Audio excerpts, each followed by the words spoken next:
Geoffrey चौसर, जिसको father of English literature भी कहा जाता है। आज की वीडियो में हम उसी को कवर करेंगे और बिना किसी देरी के वीडियो को शुरू करते हैं।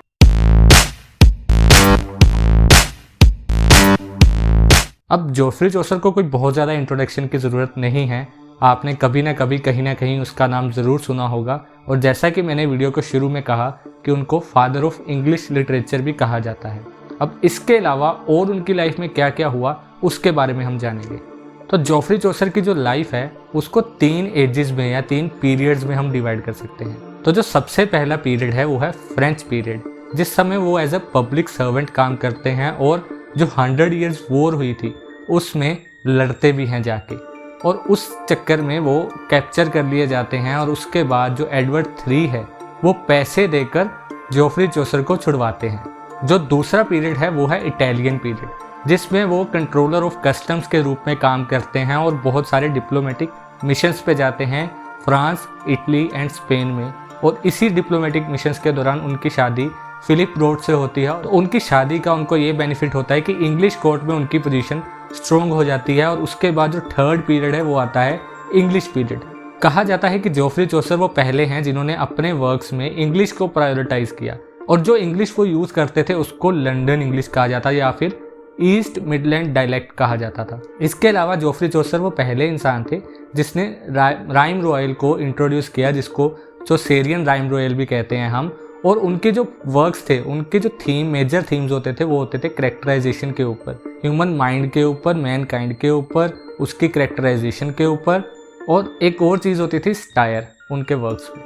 अब एक और फेमस राइटर हैं जॉन लिडगेट, जिन्होंने जोफ्री चौसर को लॉर्ड का टाइटल दिया अपने एक वर्क फॉल ऑफ प्रिंसेस में। अब अगर जोफ्री चौसर के वर्क्स की बात करें तो सबसे पॉपुलर जो वर्क है वो ऑफकोर्स कैंटरबरी टेल्स है। कैंटरबरी टेल्स को एक ही वीडियो में कवर करना इजी नहीं है, तो उसको मैं अलग से एक वीडियो में कवर करूंगा, बट जो दूसरे वर्क्स हैं उनको हम एक बार देख लेते हैं। तो जो जोफ्री चौसर का सबसे पहला वर्क गिना जाता है वो है हाउस ऑफ फेम।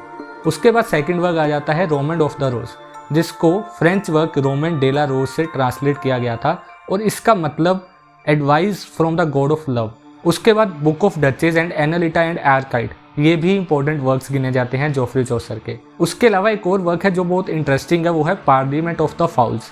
अब इसमें जो फाउल्स वर्ड है उसका मतलब है birds, parliament of the birds, और इसको लिखा गया था रिचर्ड II की मैरिज को सेलिब्रेट करने के लिए। और ये इंपॉर्टेंट इसलिए भी है क्योंकि ये पहला वर्क था जिसमें पहली बार वैलेंटाइंस डे को लवर्स डे के रूप में एसोसिएट किया गया, कहा गया, बताया गया। इसके बाद एक और वर्क है जोफ्री चौसर का ट्रोइलस एंड क्रिसेड, जो कि एक पोएम है और बैटल ऑफ ट्रॉय के ऊपर लिखी गई है।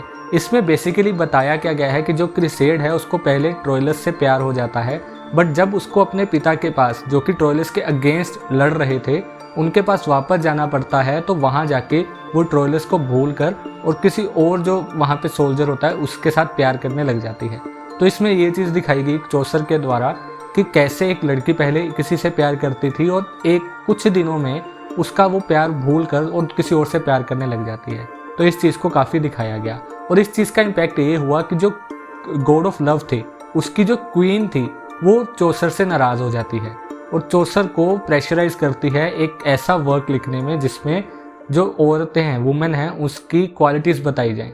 और इसी के चलते Chaucer legend of the good women लिखता है। और जो ये चीज़ हुई है, पहले चौसर ने औरतों की बुराई करी और उसके बाद किसी के कहने पर दोबारा कुछ और लिखा, अपने ही लिखे हुए के अगेंस्ट कुछ लिखा, तो इस चीज़ को लिटरेरी टर्म में टेलीनोट कहा जाता है कि अपना ही लिखा हुआ कुछ उसके बिल्कुल उलट लिखना टेलीनोट कहा जाता है इस चीज़ को। तो आई होप मैं सारा कुछ कवर कर पाया। कैंटरबरी टेल्स के अलावा उसको मैं अलग से, जैसे मैंने बताया, कवर करूंगा। बाकी अगर कुछ भी मेरी तरफ से मिसिंग है तो आप नीचे कमेंट सेक्शन में लिख सकते हो, हम उसको आने वाली वीडियो में कवर कर लेंगे। अगर आपको वीडियो अच्छी लगी तो लाइक ज़रूर करना, शेयर करो अपने दोस्तों के साथ और सब्सक्राइब भी ज़रूर करो। बाकी हम मिलते हैं अगली वीडियो में। Till then take care, bye bye.